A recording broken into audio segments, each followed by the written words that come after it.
Hello everyone, welcome to my channel. আমি তনুশ্রী। আজকে নতুন আরও একটি ভিডিওতে তোমাদের সবাইকে স্বাগত জানাচ্ছি। তো আজকে কোনো ব্লগ ভিডিও নয়, আজকে যে ভিডিওটা তোমাদের সঙ্গে শেয়ার করতে চলেছি তো সেটা যারা যারা নতুন মা হয়েছে, যাদের ছোট্ট বেবি আছে, তাদের জন্য ভীষণভাবে ইফেক্টিভ হবে আজকের ভিডিওটা। আর কি বলো তো, দেখো, যখনই বাচ্চা 6 মাস পূর্ণ হয়ে যায় তখন থেকে কিন্তু আমাদের মনের মধ্যে কাজ করতে শুরু করে দেয় বাচ্চাকে কী খাওয়াবো, কী দেবো। বাইরের খাবার বেশি খাওয়ানো উচিত নয়, সব কিছু হোমমেড ফুড খাওয়ালেই ভালো, এইভাবে কিন্তু সবসময় আমরা বলতে থাকি। তো সেই জন্যই আর কি আজকে যেই ভিডিওটা, একটা সেরেলাক বানিয়ে দেখাবো তোমাদেরকে, হোমমেড সেরেলাক, যেটা আমি আমার বেবিকে খাওয়াই। 6 মান্থ পর থেকে কিন্তু আমার বেবিকে খাওয়া স্টার্ট করিয়েছি। তো চলো তোমাদেরকে দেখিয়ে দিই যে হোমমেড সেরেলাক বানাতে কি কি লাগছে। তো এখানে দেখো, প্রথমে নিয়ে নিয়েছি 1 বাটি মাখানা, আর এখানে 1 বাটি ওটস, এখানে রয়েছে একটু আমন্ড আর একটু কাজু বাদাম, সাথে রয়েছে একটু চিড়ে আর একটা সুজি। তো সবগুলো এখন ভালোভাবে ড্রাই রোস্ট করে নেব আমি। তো এখানে প্রথমে আমি সিঙ্গেল সবটাই ড্রাই রোস্ট করব, যেহেতু প্রথমে আমি ওটসটা দিচ্ছি। ওটস আর চিড়ে তো একই টাইপের, ওই জন্য ওটস আর চিড়েটা একসাথে ড্রাই রোস্ট করে নেব, আর বাদামগুলো কিন্তু আলাদা আলাদা করবে। তো যাই হোক, চলো স্টার্ট করি। এখানে দেখতেই পাচ্ছ আমি কিন্তু প্রথমে ওই যে ছোট ছোট যে বাটিগুলো দেখতে পেয়েছো সেরকমভাবেই আমি বানাই, কারণ কি একবারে অনেকটা বানিয়ে ফেলি না।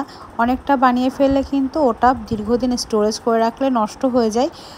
ওই কারণের জন্য আমি চাই যখনই অল্প অল্প করে বানিয়ে অল্প অল্প করে ব্যবহার করতে, আবার ফুরিয়ে গেলে আবার বানাতে, এইভাবে আর কি বানিয়ে রাখি।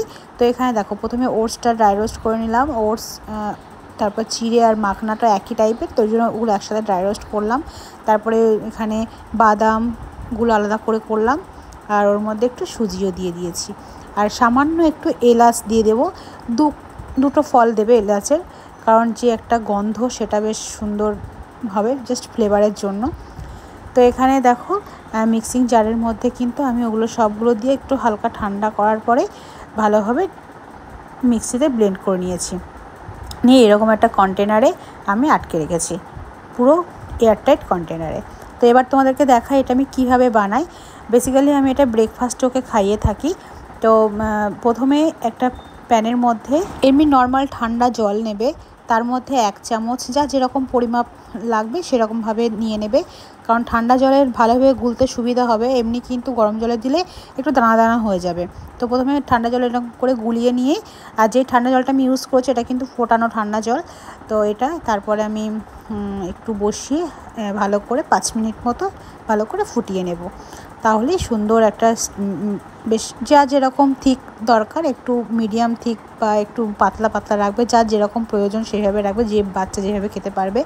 তো আমি দেখো এখানে একটু নর্মাল রেখেছি, আর এখানে প্রত্যেক দিন আমি যে কোনো একটা ফল, হয় অ্যাপেল নয় ব্যানানা, যে কোনো একটা ফল দিয়ে আমি খাওয়ানোর চেষ্টা করি। রেগুলার একই খাবার কোনো কিছুই ভালো লাগে না, আর রেগুলার একই ফলও আমি দিই না, কারণ আজকে যেহেতু ব্যানানা দিচ্ছি তো কালকে অ্যাপেল দেবো, এইভাবেই কিন্তু আমি চেঞ্জ করতে থাকি, কারণ ওদের মুখের টেস্টও তো চেঞ্জ হতে থাকে। একই জিনিস খাবার খেতে ভালোও লাগে না। কোনো সময় যদি তোমাদের বাচ্চারা দুধ দিয়ে খেতে পছন্দ করে, তাহলে প্লেন দুধ দিয়েও ওটা কিন্তু দেওয়া যেতে পারে, ফর্মুলা মিল্ক দিয়ে।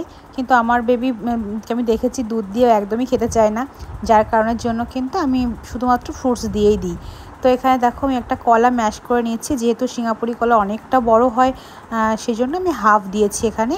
তো প্রথমে এটা ম্যাশ করে নিয়ে ওর মধ্যে ওই যেই মিশ্রণটা রয়েছে ওটা আমি দিয়ে দেবো, দিয়ে তারপর ওকে খাওয়াবো। আমি বেশিরভাগ ওটা ব্রেকফাস্টেই খাওয়াই, তোমরা চাইলে বিকালের দিকেও কিন্তু খাওয়াতে পারো। তো এইটাই আমি 6 মান্থ পর থেকে কিন্তু আস্তে আস্তে স্টার্ট করেছি। প্রথম দিকে ও পাতলা পাতলাই খেত, আর প্রথম দিকে আমি একটু পাতলা পাতলা করেই দিতাম, যেহেতু ওদের খেতে সুবিধা হবে। তো তারপরে আস্তে আস্তে এখন যেমন একটু বড় হয়েছে, এখন আমি কিন্তু একটু ঘন করে দিই। তো 6 মান্থ পর থেকে কিন্তু আমার বেবিকে আমি এই খাবারটাই খাইয়ে থাকি। তোমরা চাইলে তোমরাও তোমাদের বেবিকে কিন্তু 6 মান্থ পর থেকে এই খাবারটা স্টার্ট করতে পারো। এতে কিন্তু অনেক পুষ্টিগুণ রয়েছে, যেটা ব্রেকফাস্টে খেলে পুরো পেটটাও ভরে থাকবে, বেবি হেলদিও হবে, পাশাপাশি ব্রেন ডেভেলপমেন্টও সাহায্য করবে এই খাবারটি। তো চলো আজকের ভিডিওটা এখানে শেষ করি। তো কেমন লাগলো আজকের ভিডিওটা অবশ্যই কমেন্টে জানিও, ভালো লাগলে অবশ্যই একটা লাইক করে দিও, আর যারা যারা এখনও পর্যন্ত চ্যানেলটি সাবস্ক্রাইব করোনি তারা প্লিজ চ্যানেল চ্যানেলটি সাবস্ক্রাইব করে পাশে থেকো। আর খুব তাড়াতাড়ি ও লাঞ্চে কী খায় সেটাও তোমাদের সঙ্গে শেয়ার করব। আরও একটা হোমমেড সেরেলাক যেটা তোমাদের সঙ্গে খুব তাড়াতাড়ি নিয়ে আসছি। তো চলো আজকের মতো এখানে শেষ করি। টাটা বাই, দেখা হবে নেক্সট ভিডিওতে। সবাই ভালো থেকো, সুস্থ থেকো, সাবধানে থেকো। টাটা।